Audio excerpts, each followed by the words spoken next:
how has your experience and what you learned and grew into as a result of your experience with MKP and the growth that's happened around that and since then to help you get through these times, this period of where you've been and where you are even now?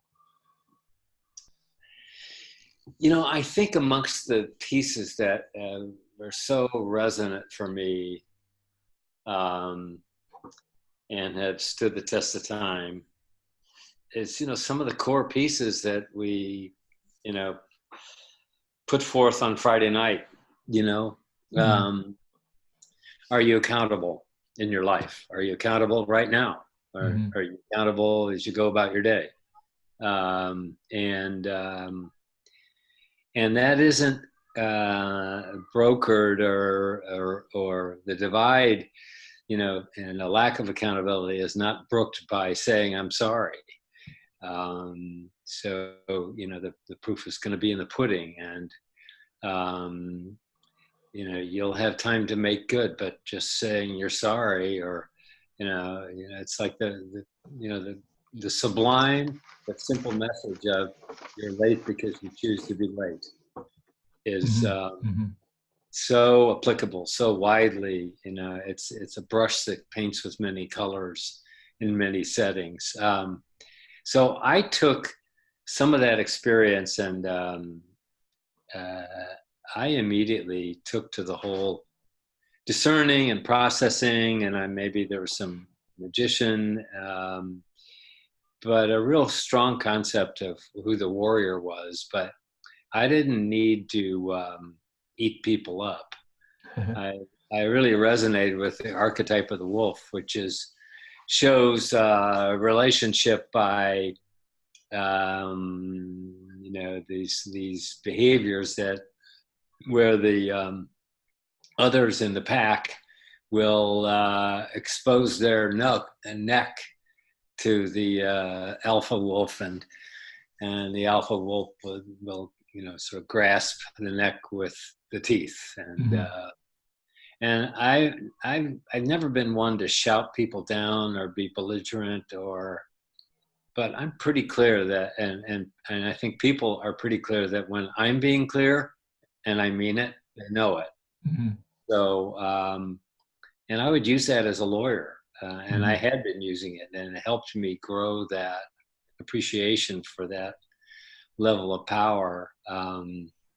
You're not there to cheat or shout somebody down or sabotage them. You're there to look them dead in the eye. And when they stop looking at you in the eye, that's when you say, look at me. I'm talking to you about something that's important.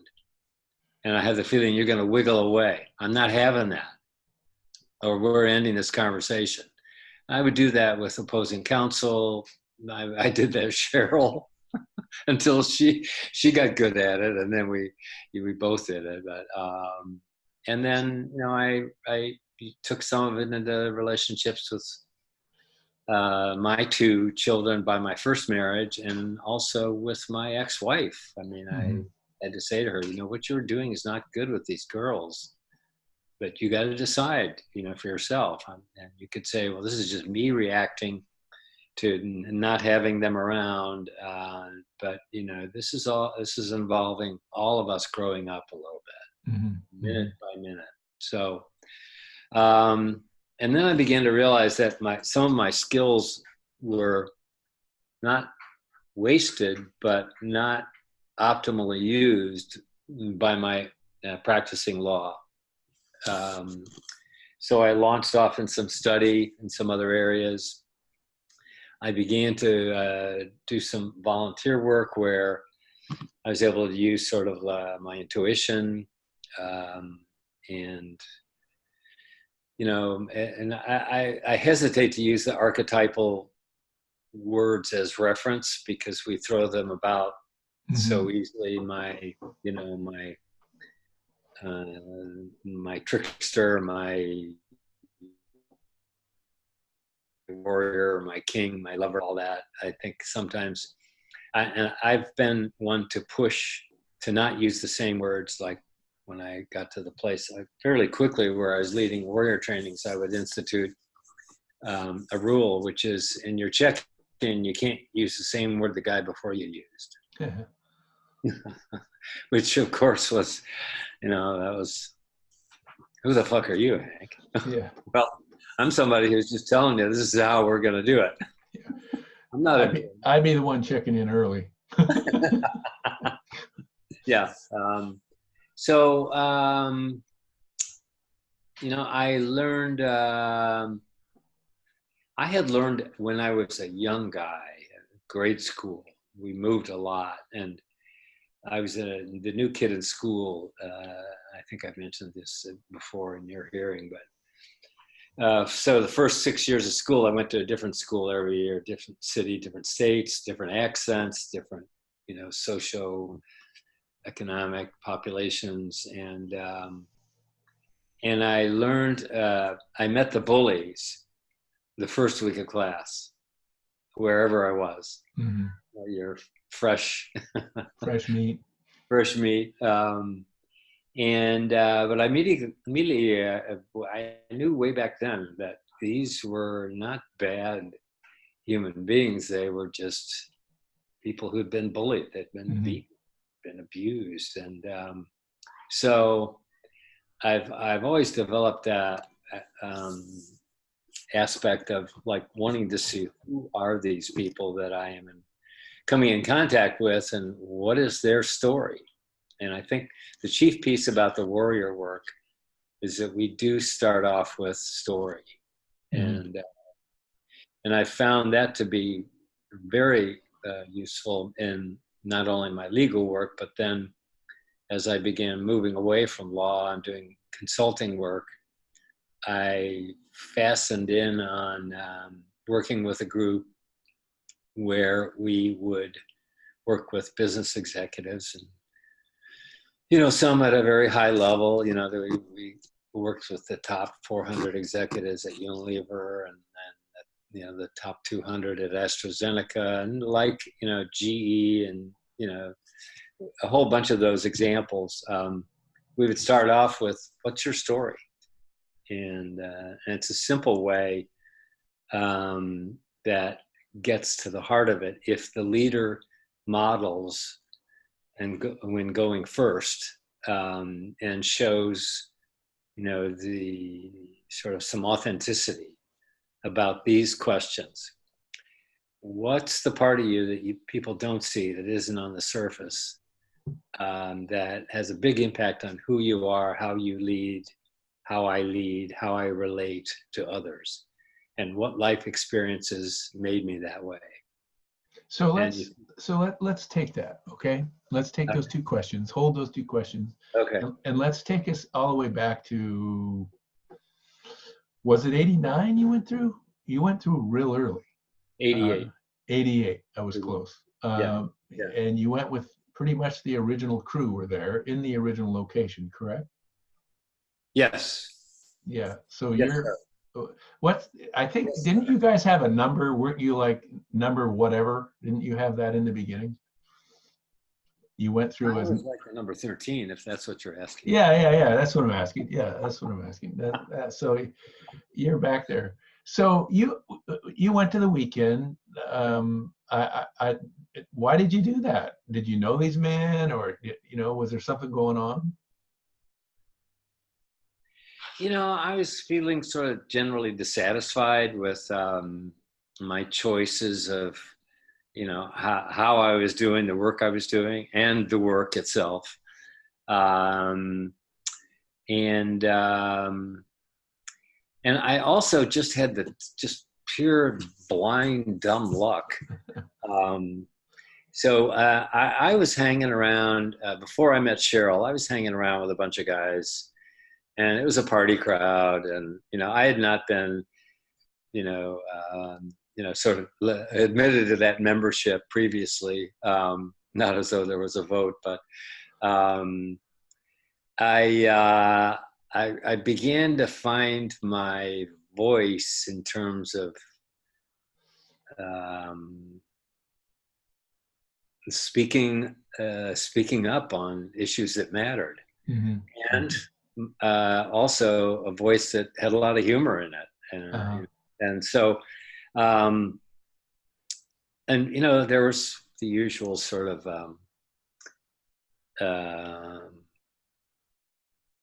I don't know how to put this, but you'll sanctify this, won't you? Oh, of course. There Of was the course. usual amount of mischief you could imagine in the early 80s at parties, Yeah. And I was around then. yeah, they called them the wars. Yeah. The wars. And I would oftentimes, not so much come at people, but be pretty persistent in asking, what the fuck do you mean by that? Mhm. And so what about that? Then what? So Now what? you had a bunch of curiosity. A bunch of curiosity. There was something inside of you that was a little bit dissatisfied or looking for something in a deeper way, it sounds like. And I had some intensity. Yeah. So tell me, what was your story? Let's go back to what you were talking about before. Back in '88, Yeah. you're in this If I was particular to tell that place. story then, Yeah. What was the story you were telling then? the part of me you don't see that is on the surface is I'm terrifically shy. Mm. And I've had the luck of being able to do a few things that would get me out of trouble with all those bullies. Mm-hmm. I didn't want to fight them. I did at times, but I really, down in my core, I'm a lover, but I'm not loving on just any set of terms. It's got to be about the right stuff, and cycling back 8 minutes. I used to bill in 6-minute increments, so I know what 8 minutes is. Kind of sick, huh? Yeah. Okay. So the first question, you were shy. Yeah. But also I had pretty keen capacity to assess what's going on with this person or other people. And I had a judge within that. And sometimes that's the thing that people wouldn't see. But they wouldn't see the shy part particularly. And I think that how that showed up in my life was that sometimes I would not step forward, not, grab the rein. And it wasn't a way of avoiding accountability, but it had that impact because though I had dealt with some difficult issues while I was in the Navy, it didn't involve life or death. It just involved, some stupid stuff made by senior officers, senior to me. And I decided not to keep my mouth shut, and could have gotten in trouble, but I was right. They threw a whole bunch of parts off the fantail that I was told to go requisition them back to the supply system. All the piping and fittings for the steam heat system, and the XO. He could have, co-opted me into it. But the way he came out with me, somebody tells me you have to do this, and I have a hint that it's not right, I'm not going to do it until I figure it out. So anyway, he went ahead and had my chief petty officer, one of them, throw the stuff over the stern at underway at night, and I reported him to the CEO, and then the XO and the CO, and then I reported him to the chief of naval material. Stuff which was stupid to do if I wanted to get, and I realized at this point I'm not going to be career, and but anyway, so these were all pieces of me that I was like, not so much cobbling together, but becoming aware of that. There's a part of me that leads. Yeah. Okay, so you went to the weekend, curious, stuff going on inside that you wanted to sort out at some level, even if it was conscious and unconscious at the same time. But so what happened after you were done? You went through the weekend. You obviously had no idea what was going to happen there, if you were like any of the rest of us. So you finished the weekend. What was the biggest thing you took away? What happened for you in that weekend that just kind of, if it was anything, what rocked your boat? What changed inside of you, if anything? I became aware of the impact that I had on others. Mm. And I hadn't wanted to be.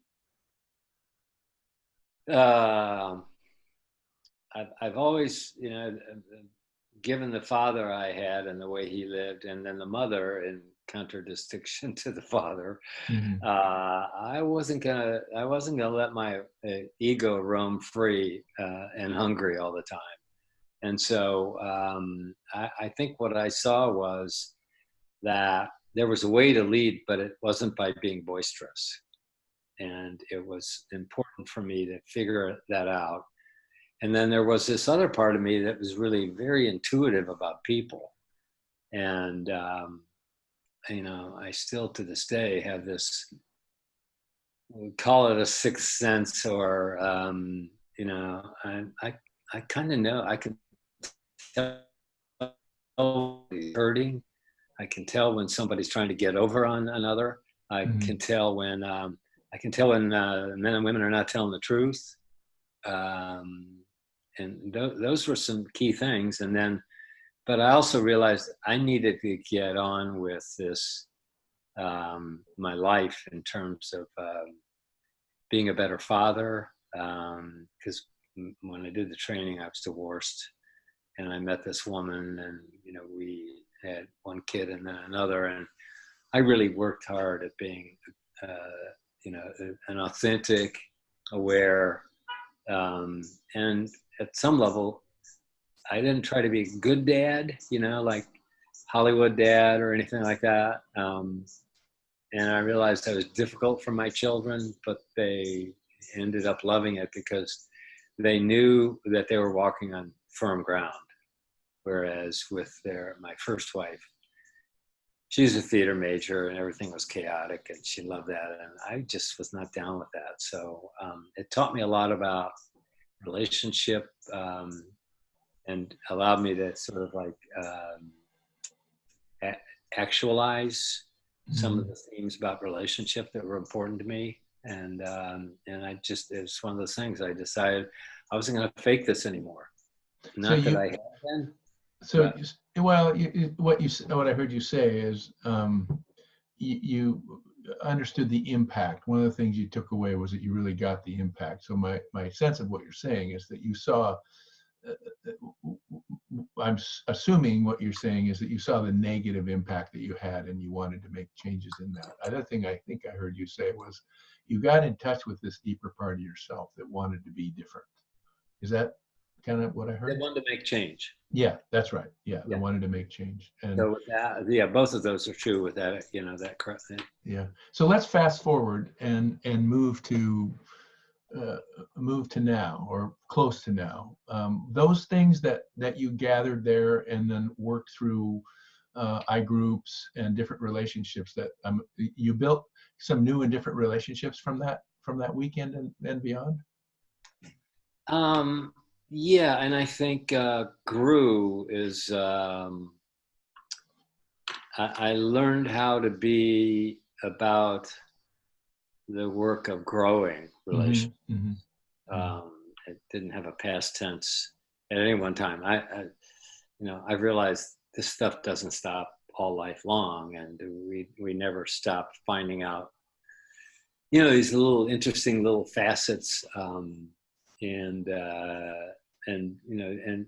I think another thing that some of my experiences, both within Warrior and before and after I went on the training in other venues, I just had this keen sense for the goodness of other people, and really wanting to find ways to honor, the people who've sort of gotten the short end of the stick, or gotten a bad rap or bad advice, or and I've always been a supporter of the underdog,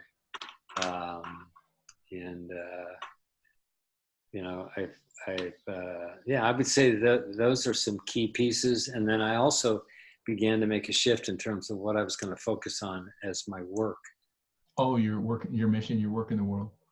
Yeah, yeah, Mm-hmm, yeah, mm-hmm. yeah. And so that's what led me into consulting. And I think doing that work in those venues, in those companies where, financial collapse was, one avenue people were headed toward, institutions were headed toward, and a lot of times that would end up falling at the feet of the leader. So it really gave me clarity about, there's all these book titles you can see, and you can make a good story of, speed of the leader, speed of the team, things like that. Yeah. Well, I think those handy little one-offs can be valuable, but in the main, they're not helpful because they don't tell the true story of what it takes to go inside and find out what in me is not telling the truth, is short-circuiting or is short-sighted, and my real true willingness to bring the strengths of others forward and have that be the light, that shines on them. And so I don't do very well in the spotlight. It doesn't. I guess I would say I'm uncomfortable in it. Yeah. But I'm more than willing when the heat is down. I'll be the first one in there when there's a fight. Yeah. And I think another thing. Go ahead. Okay. No, go ahead. Well, there's always another thing there, so maybe you better direct this. Well, yeah. Okay, so let's go fast forward, like we were on our way fast forward and still are. What, if you can say in, a paragraph or less, what's the difference that you think you are now than you were then as a result of what somehow kicked you off? I've spoken with you, I spent a lot of time with you over the last year, and I see this warm, wonderful, unbelievable man. And I'm wondering if you can share with me, how did you get here? And then I have one more thing around that same thing, because I also saw a part of you I can't wait to have you share. So how did you get here? I mean, I hate it when you know my answers, Paul. You know that. When I what? I hate it when you know my answers. Yeah, good. It's cheap because then you know the questions. I'm kidding you. I think some of my academic training has helped me dig inside the story that an institution has about itself, the story of a culture, the story of a religion, the story of an economic theory. And it's really helped me open up to the old wisdom that has been in existence and has been shared down through the ages. And in part as a consequence of my doing a lot of translation of like a lot of the Latin and Greeks, in the late BCs and early ADs, lots of material there that really, they were forming what became the foundation and underpinnings of the development of philosophy that still continues today. Yeah. But also that, religion was an institution that was just, the Catholics worked hard to keep people in the pews. So they threatened them with, this is something bad going to happen. You don't come to church, or you don't give money, or this kind of fuck. So But I was more impressed by the fact that basically all religions are attempting to answer a couple of questions, which is, who am I and why am I here? Mm-hmm. And if I exist, why do I exist? Or, there's all the questions that trail out from them. So, So think, let me stop you for a second. yeah.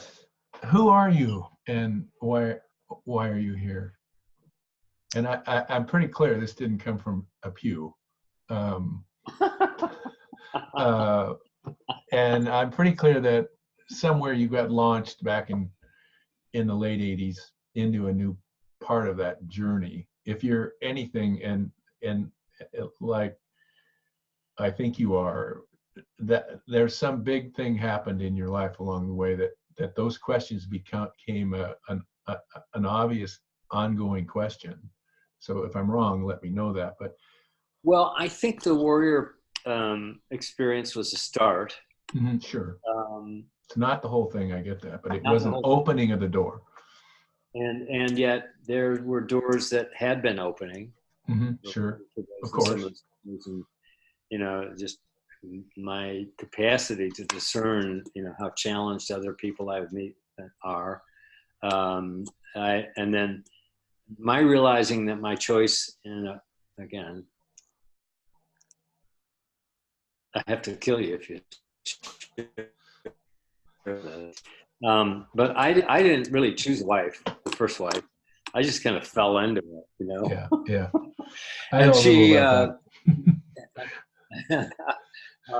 but I think actually meeting Cheryl and then being a fellow traveler with her as she fought cancer, and there's several little moments where, I realized I'm getting taught something really that I think few people can point to is actually having been here on a page at a date, a chapter in their learning, and there's this one, some people say, preachers call it a seminal verse,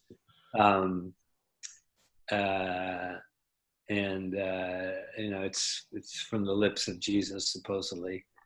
And I translated enough of his words to know he didn't write them all, nor did the people near him, but they made them up, in the years afterwards. But it's kind of like the let this cup pass from my lips because I don't want to face the music. And of course, that was, as to the, he became the Christ by being crucified. Right.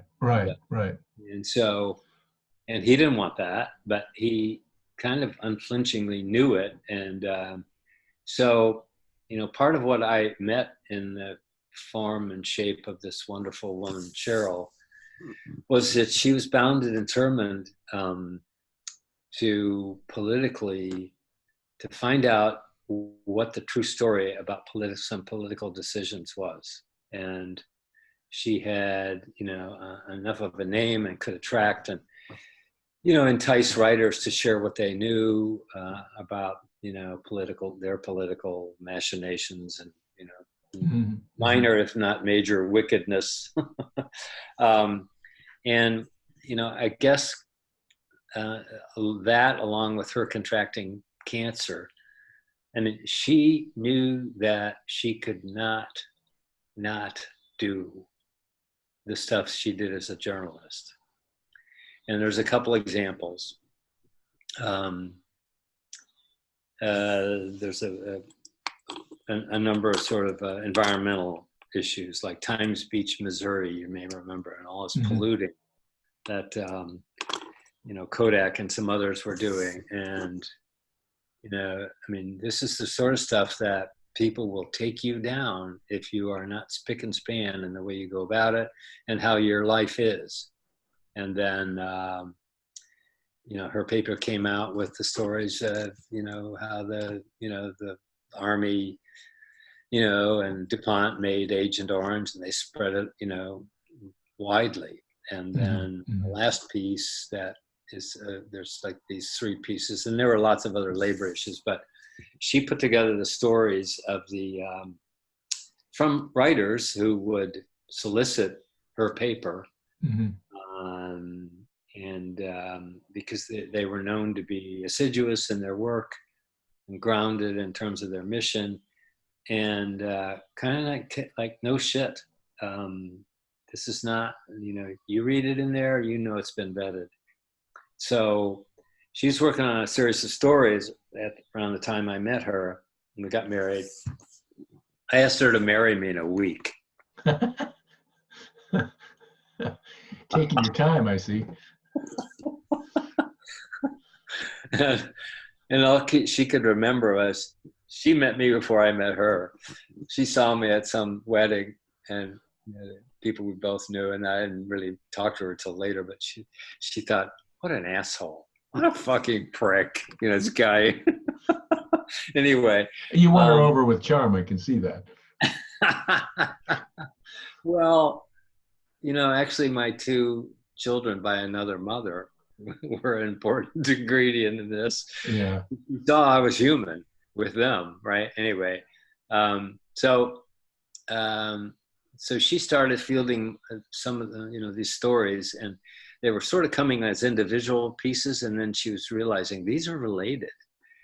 So she ended up her newspaper. It's this tiny little newspaper, still exists in existence in these times. I could talk more about the people, but that's not so relevant as some of the stories that she was beginning to see a web connecting them were about the Contras and cocaine and arms sales and Oliver North and the real kinds like Paul Wolfowitz. And so she put together these series of stories that the paper became known as the Iran-Contra arms scandal. So they published them finally. And it was a big decision for an editor to do, and the people, and she was telling me, because one of my clients was GM at the time. I've always been sort of not a master of paradox, but I've often found myself in paradoxical situations that really test the metal. So anyway, a couple of years after they published, the New York Times finally published the series Almost Wholesale. And that led to those guys going down. You have a little girl in your life right now.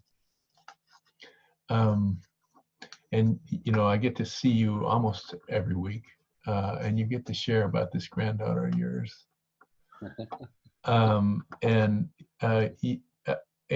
You get to you tell these wonderful stories. So how did she crawl into your heart?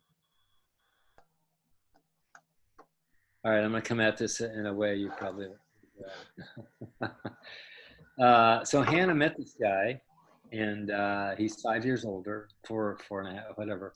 And they were both alumni reps, class reps for their respective classes at Carleton College. Both scientists, and scholars, and he went to Stanford and got a master's in environmental biology, and then he went to work in pharma, and then in Boston, and then 5 years after he graduates, Hannah volunteers to be her class rep, and that's when they meet. So he has this whole career, and then they meet, and they decide, like scientists would, well, if we're going to test this out, and I live in Chicago and you live out there, why don't I come out there for a week, because she could work virtually with her work. And then they decided, they did a couple of those exchanges, and then they decided, well, let's try this. And they did that for about a year, and then they decided to get married. By the time they decided to get married, I had questions. Father-in-law has questions. And Cheryl was the one who was really banging the drum with me about needing to ratchet down on Ryan to make sure that he was going to care for Hannah, because Hannah had she had an incident where they thought she had lupus. She had pulmonary emboli in both lungs, and stress is tough. It's a weird little disease and stress. So anyway, before their wedding, I took him aside and I said, "Look, man, here's what I got. I got all the grace, I hope, and a big heart for you. And what I want you to know is, I know some things about Hannah you don't. And if you don't come asking for perspective from me, I'm going to offer it to you.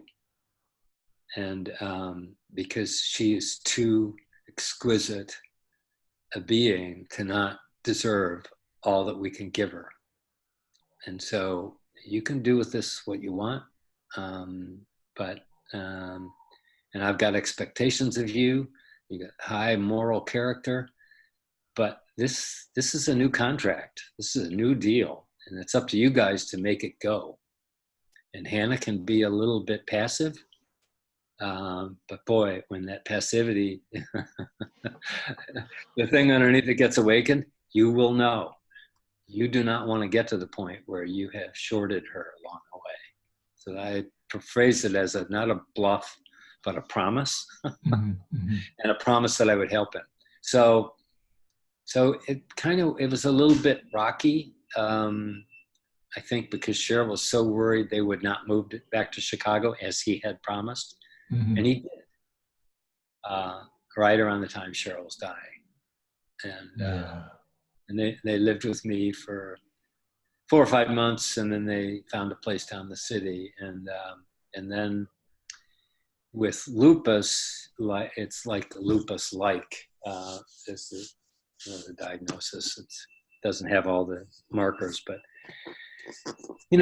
pregnancy is a stress on the body, and so it wasn't a guarantee. And then they were grand with me. They tracked along all the every little scan, and she got into a really good system at Northwestern downtown. So it's like I was really with them in the whole march, and I was there, outside the delivery room, and glad, to be not having to be in the room. I know a lot of grandparents get really stupid about that, but I was pretty clear of my place. And then, and then comes this baby, and then the baby just blesses Ryan in a way I could never have imagined. No action, no word, of course, she's a newborn, but it like swept over him. And then I saw the evidence of the agreement that Hannah and Ryan actually had about being man and wife and now being parent. And so I've been really good about applauding him and treasuring him. So then this little Remy comes in, and I think I sent you maybe 2 videos, and you can hear the way I talk, and then I swear, that's communication. For that tone, it's that softness, it's the little bit of mirth, and it's just like showing surprise with your eyes and mixing it with a smile so the child is not frightened, But I think I was meant to be a dad in some way. I think I was meant to be a grandfather. So it's pretty cool. Wow. Well, Hank, thanks. It's clear to me who you are and why you're here. And I'm grateful to you for being in my life. the wisdom that you continue to share with me when we visit, and this visit we've just had. Yeah. The strength and the courage to what you went through with your wife, all the years that you went through that, and you stayed strong. You were able to share your vulnerability and your strength, and your hope, and I'm sure your hopelessness at times. Yes, definitely. I wanted to run. Yeah, you said that. I heard you say that, and you didn't. So what a model for me and for all of us to see, and the growth, the inner growth that you've started on in a journey that continues. It does. As I want to share with you what I'm kind of innerly giggling about was that I asked you about your new little girl, and I, of course, being my honest sense of myself is the most wonderful grandfather that ever. It's my.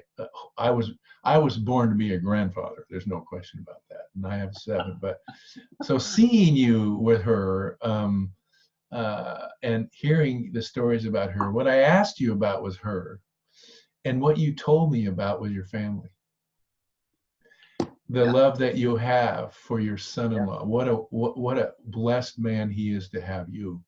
Yeah. And your daughter, and the care you have for your daughter, and while you're holding him accountable at the same time loving him all over the place. So I'm grateful for that story. And the one about your granddaughter. Great pickup, Paul. Yeah. Great pickup. So your journey has been wonderful to follow. Yeah. Thanks for blessing all of us. Thanks. Sometime we'll do this again, and I want to hear some of the stories of the early years. I know you staffed all kinds of times, and I know that you and Tosi are buddies and have stories to tell. So we'll get around to that. But thanks for sharing yourself. Yeah. We're all better off as a result of you and the witness that you are, and the project is better off because of you and the witness you were. I think it's all up to all of us to better the. Yeah, it is. It is. And one at a time, one man at a time. Yeah. So, thanks, Hank. I love you, and thank you so much for sharing with us. All right. Ciao.